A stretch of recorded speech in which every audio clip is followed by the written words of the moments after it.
In our previous videos, we told you about Jimmy Stewart, the friend, Jimmy Stewart, the soldier, Jimmy Stewart, the gentleman.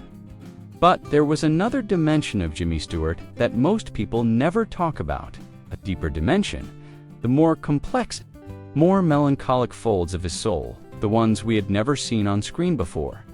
The depth hidden behind Jimmy's peaceful, trusted mask. To bring that depth to the surface, only one man's vision was enough. His name was Alfred Hitchcock. Alfred Hitchcock was not a warm man. He was precise, controlling, a perfectionist who planned every camera angle, every shadow, every movement before he ever stepped onto a set. He once said that actors were like cattle. He later claimed it was a joke. Most actors weren't laughing.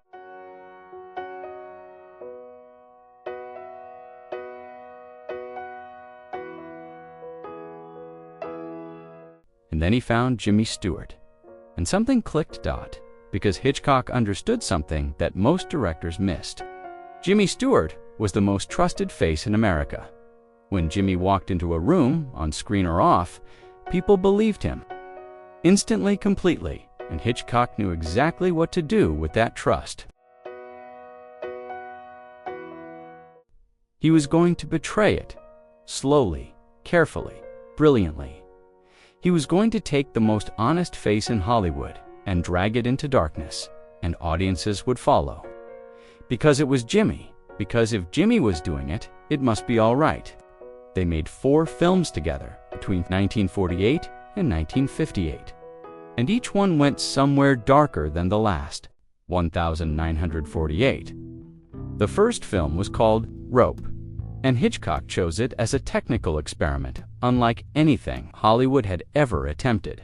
No cuts, the entire film shot as if it were one single, unbroken, take 80 minutes. One apartment, one evening, and a body hidden in a wooden chest while the guests ate their dinner directly on top of it. Jimmy played Rupert Cadell, the old schoolmaster who slowly realizes what his former students have done. And here, for the first time, you could see something different in Jimmy. Not the warm, open man from Pennsylvania, something colder, something watchful, something that could look at horror and recognize it. Jimmy later said that the technical demands of that film kept him awake at night. One mistake, one single mistake, and the entire crew had to start over from the beginning. The pressure was enormous, but Hitchcock knew exactly what that pressure did to Jimmy's performance. It made him real. But this was only the beginning. The next film would be the one that changed everything. 1954. Rear Window. Jimmy Stewart plays a photographer with a broken leg, trapped in his apartment with nothing to do but watch his neighbors through the window. And slowly, he becomes convinced that one of them has committed murder. Now here is what makes this film extraordinary. Hitchcock built the entire story around Jimmy's face. 90 minutes. And Jimmy barely moves. He sits, he watches, and everything, every emotion, every suspicion, every fear is told through his eyes. Hitchcock said later that this was the purest form of cinema, showing a man looking at something, then showing what he sees, then showing his reaction. The reason it worked, the reason audiences held their breath, was because it was Jimmy. Because we trusted Jimmy.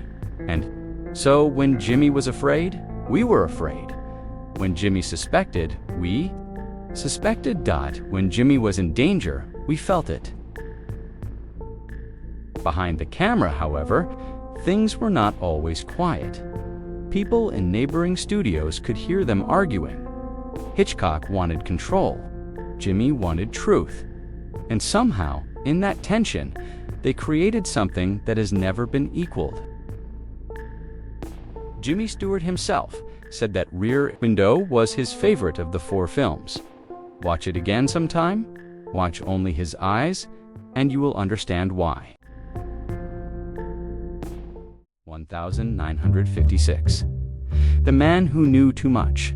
Jimmy plays an American doctor on vacation in Morocco with his wife and young son. An ordinary man on an ordinary holiday, and then in a single afternoon, everything changes. A stranger dies in his arms and whispers a secret, and his son is taken. What follows is a father's desperate race across two countries to save his child. While carrying a secret that could start a war, this film contains one of the greatest sequences in the history of cinema. Royal Albert Hall, a full orchestra, a single cymbal crash, and a man in the audience who knows that when that cymbal sounds, someone will die. No dialogue, no explanation, just Jimmy's face, and the music, and the terrible knowledge of what is about to happen. Hitchcock trusted Jimmy completely in that scene. Not a word was spoken. Not a word was needed, because Jimmy Stewart could carry 12 minutes of cinema on the expression of his face alone, and he did. And then came Vertigo, 1958, the film that would define both of them and end everything between them. Jimmy plays Scotty Ferguson, a former detective with a fear of heights that ended his career. He is hired to follow a woman. He follows her and falls in love with her and then loses her. And what happens after that? I won't tell you now, because this film deserves its own video, its own hour, its own silence. What I will tell you is this. On that set, something happened between Jimmy Stewart and Alfred Hitchcock that had never happened before. Hitchcock pushed Jimmy into places Jimmy didn't want to go. Scenes of obsession, scenes of humiliation, scenes of a man so consumed by what he has lost that he loses himself entirely. Jimmy was uncomfortable, deeply uncomfortable, and Hitchcock knew it and kept pushing. The result was the greatest performance of James Stewart's career. A performance so raw, so honest, so deeply human that even Jimmy couldn't fully explain where it came from. When Vertigo was released, it failed. Critics were confused. Audiences stayed away, and Hitchcock, in his disappointment, said something that Jimmy Stewart never forgot. He said Jimmy was too old for the role, and they never worked together again.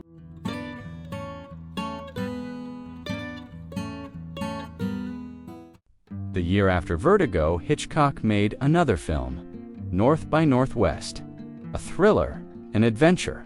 A man chased across America by forces he doesn't understand. It is one of the greatest entertainment films ever made. The lead role was originally meant for Jimmy Stewart. Hitchcock gave it to Cary Grant instead. His reason? Jimmy was too old, the same reason he had given after Vertigo. Jimmy heard about it and said nothing publicly. That was Jimmy's way. Always.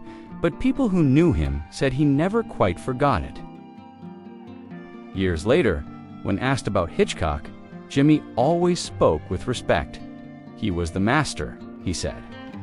There was no one like him. He never mentioned the other thing that was also Jimmy's way. For films, 10 years, and a partnership that changed the way movies tell stories. Hitchcock gave Jimmy darkness. Jimmy gave Hitchcock humanity. Together, they made something that neither could have made alone. And today, decades later, those 4 films are still studied, still watched, still felt. In the coming videos on this channel, we will go deeper. Each film, its own story, its own secrets, its own chapter, because each one deserves that. In our next chapter, we go behind Hitchcock's famous camera into Rope, into that film shot in a single take, and into why Jimmy couldn't sleep at night. But more than that, we will talk about why James Stewart could never quite return to who he was before Hitchcock, because some doors once opened, never fully close again. Every video we bring you on this channel, we research with care, we study with patience, we prepare with love, because Jimmy deserves that. And so do you. If you'd like to continue this journey with us, please subscribe, follow, and share with someone you love, and to everyone who has already become part of this family. From the bottom of our hearts, thank you.